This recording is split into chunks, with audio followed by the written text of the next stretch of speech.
Hi there, this is Kent talking to you from my dungeon home office, and I want to tell you about two things that I find helpful for reading and studying the Bible. And it's unfair because I get to talk about this most weeks in the series, but anyway, Pastor Scott asked me to say a couple things. The first thing I would say would be a study Bible, and there's lots of different ones out there. They do cost a little bit more money than a normal Bible, and you maybe already think, well, I already have a Bible, why would I buy another one? Well, what's so great about a study Bible is it has notes to explain a little bit more about the verses. And this one particularly, I have a New Living Translation one, and it's actually called a parallel one, and it actually has two kinds of notes. So for each of them, underneath this gray line above here, this is the scripture, and below it, it actually has one part is actually describing the study part is more like, what are the details of this passage or what of these verses? What are some maybe some definitions or explanations, some cultural context and background?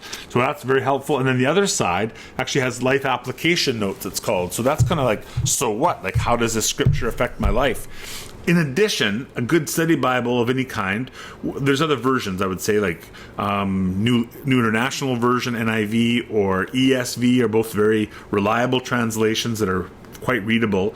And if you get a study Bible, it'll just give you more insight. But a good study Bible also will have a concordance, and that's like a topic list at the back, which is so helpful. And it also will have things called cross references. That means when you read a Bible verse, it'll have a little number, and then you can see this little list of verses where else that idea or that word is used in the scripture. So what's really cool is you can actually go into the New Testament and say, like, read like the Gospels, and then you can see where in the Old Testament that was being referred to, or that scripture, or there's a quote that's in there. So for those reasons, I love a study Bible. So I'd strongly encourage you to look into that. And the other one I do method is called SOAP. And I've mentioned this before, but this is basically just taking how you do some quiet time with God and how you read the Bible. I'm a bit of a doodler, but anyway, I like writing it out. So I write down the scripture, that's S.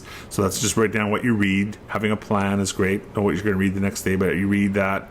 O is observation. I just use a little V to show which verse I'm talking about and make just a question or something I notice about the passage, or something that I really like, a verse that kind of makes sense to me or challenges me.